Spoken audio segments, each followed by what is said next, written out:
इसी के साथ साथ आप सोचिए कि कल चुनाव की डेट्स आ जाएंगी, लेकिन दूसरी तरफ ये कार्रवाई भी चल रही है, दोनों को मिलाकर देख सकते हैं। सुचारिता जी, मैंने पहले भी कहा था एक दिन collapse of Indian political system एक बुक लिखनी पड़ेगी। आपसे उसकी प्रस्तावना लिखने का आग्रह करूंगा मैं जब किताब लिखूंगा। देखिए, मेरा परिवार बॉन्ड परिवार, मैं किसी को खाऊंगा ना खाने दूंगा। ये पूरा देश देख रहा है कि कौन खा रहा है, कितना बड़ा हिस्सा खा रहा है, और जो खा रहे हैं जिनको कौन इनकी पार्टी में लेके जा रहा है, उनका पेट पहले भरा हुआ है और उनका पेट भरेंगे, तो पूरा देश देख रहा है। मैंने पहले भी एक महीने पहले कहा था, डी कंपनी है, वसूली कंपनी है, जो अब आप सारे विपक्ष के नेता बोल रहे हैं। अभी ये भी अनिला जी कह रही थी ये क्यों हल्ला मचा रहे हैं। इनकी जो बीजेपी हल्ला मचाती है, जैसे डीजे होता है ना जुगाड़ का गांव में, वैसा हल्ला मचाते हैं ये लोग। 75 पार तो मार्गदर्शक मंडल में हो जाता है, फिर मोदी जी कब जाएंगे मार्गदर्शक मंडल में, वो तो 75 पार होने वाले। ये सब बातें पूरा देश देख रहा है इनका। महंगाई, बेरोजगारी यथावत मुद्दे हैं, लेकिन विपक्ष की बात मैं आपको हमेशा करता हूं, विपक्ष इन मुद्दों को कितना भुना पाता है, देखिए तैयारी की बात कर रहे हैं आज वरुण जी। मेरा मानना यह है कि चुनाव जीतने के लिए लिस्ट जल्दी निकालकर प्रत्याशियों को यह पता होना चाहिए वो इस सीट से चुनाव लड़ रहे हैं, उनके पास समय होना चाहिए कि वो कैंपेन कर सके, प्रचार कर सके। यहाँ तो लिस्ट ही नहीं आ रही है, नाम ही नहीं आ रहे हैं। महाराष्ट्र में क्या हो रहा है वरुण जी, बताइए जरा। वहां संजय निरुपम तो खुलकर कह रहे हैं क्या जीतेंगे चुनाव, जब आप लोग लिस्ट ही नहीं उतारे। आज फिर बैठक है, बैठक पे बैठक ही हो रही। सुचारिता जी, मैंने फिर कहा, कई बार कहा है, संजय निरुपम कोई भी जो गैर कांग्रेस पृष्ठभूमि के लोग हैं, वो कांग्रेस की ठेकेदारी कर रहे हैं दिल्ली में बैठ के। उनका क्या है, वो क्या समझे कांग्रेस पार्टी को। अब ये तो गलत है, ये तो गलत है वरुण जी। देखिए, आपने उन्हें टिकट दे दिया, चुनाव लड़वा दिया, वो तब ठीक थे। अब आज वो अगर ये बोल रहे हैं तो आप बोल दे उन्हें गैर कांग्रेस पृष्ठभूमि है। शुरू से ये मुद्दा, ये तो गलत बात है।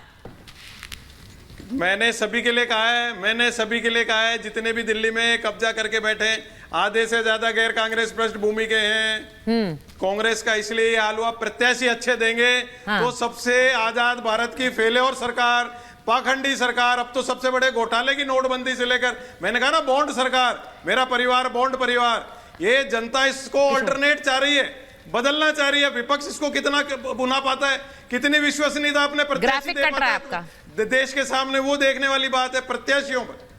प्रत्याशियों के ऊपर डिपेंड करेगा विपक्ष क्या प्रत्याशी देता है। जो आप कह रहे हो तैयारी करने की आवश्यकता है, बिल्कुल सही कह रहे हो आप। लिस्ट डिक्लेयर होने से पहले सूचित कर दिया जाता था कि आप तैयारी करिए, आपको चुनाव लड़ना। इस बार 45 पार कह रहे हैं किशोर जी, एकनाथ शिंदे कह रहे हैं इस बार 45 पार है महाराष्ट्र में, 400 पार देश में, 45 पार महाराष्ट्र में। नहीं, उनकी व्यवस्था तो मुझे मालूम है, आज भी उनको मालूम नहीं कि कौन सी टिकट से लड़ना है। अच्छा। और मैं आपको बता रहा हूँ, बीजेपी के जो अलाइज है उनको कट्टू साइड बीजेपी ने किया है। बीजेपी राह देख रही है, लेकिन आपने कहा महाविकास आघाड़ी, तो महाविकास आघाड़ी बहुत कंफर्टेबल है। हमें केवल वंचित जो आघाड़ी है उसको एकोमोडेट करना है, जिसके लिए आज हम निर्णय लेने को जा रहे हैं। मेरे ख्याल से मसला तय हो जाएगा।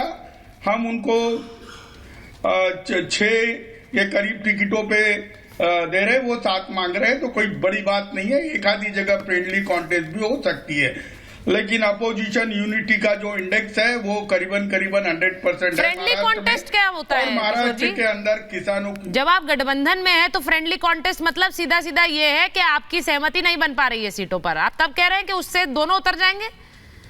शिवसेना आपका पार्टी भी उतार देगी, कांग्रेस भी उतार देगी। नहीं, एक ही है कि वंचित आघाड़ी ये पहले हमारे महाविकास आघाड़ी का हिस्सा नहीं थी। अब उनको अगर हम 4 सीटें देते हैं, वो 15 सीटें मांगते हैं, बाद में वो 6 देते हैं तो वो 7 पर एग्री होते हैं, तो कहीं नहीं हो सकता ना, क्योंकि वो हमारे आघाड़ी का हिस्सा नहीं थे। लेकिन उनकी पूरा सम्मान करते हुए हम उनके 4 सीटों पे तो उम्मीदवार खड़े नहीं करेंगे, जिसमें अकोला है, सोलापुर है, ये बहुत सारी सीटें हैं जहां हम तो उम्मीदवार नहीं दे रहे हैं।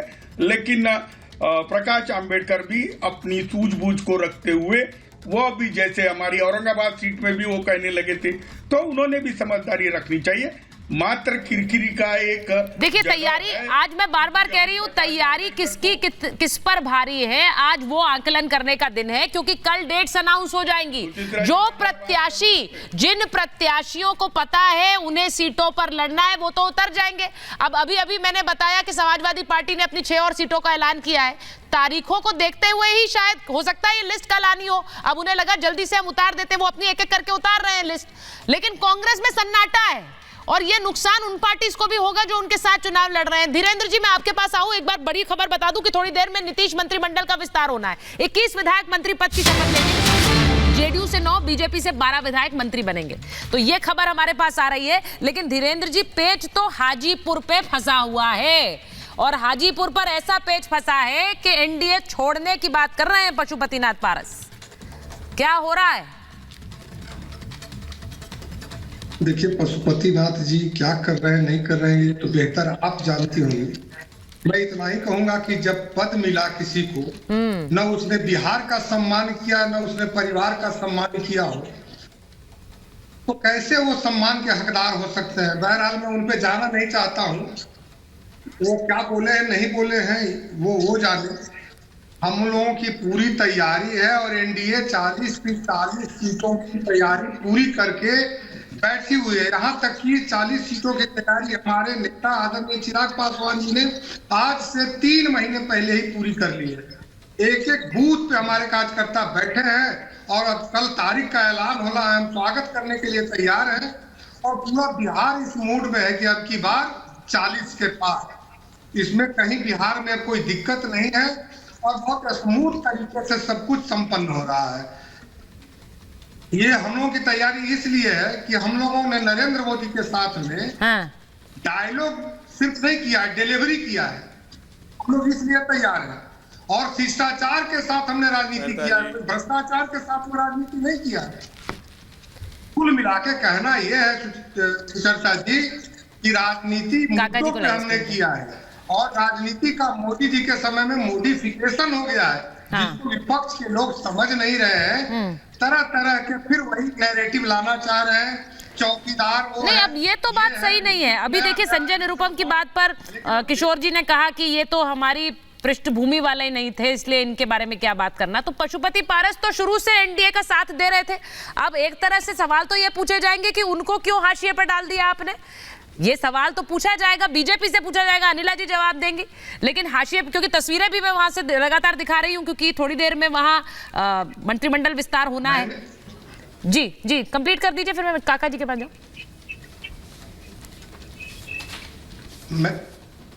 मुझे बोलना है? हाँ बोलिए। मैंने कहा कि देखिए, विरासत में सियासत मिल सकती है, लेकिन साजिश से सियासत नहीं हो सकती। ठीक है। और बिहार के लिए आपको सम्मान करना था, आप उसमें भी चूक किए होंगे कहीं ना कहीं। लोगों का आपने समर्थन खोया होगा, विश्वास खोया होगा, परिवार का भी आपने अपमान किया है। हो सकता है इन्हीं सब कारणों से बिहार में आपकी एक जो छवि बननी चाहिए थी वो छवि नहीं बना पाए हो। एनडीए के लिए शायद उतना मजबूत साबित अब ये तो आप कहेंगे, वहां पशुपति पारस, दूसरी तरफ चिराग पासवान के लिए कुछ और कहेंगे। तो ये तो आपस में दो जो विभाजित गुट है उनकी बात है।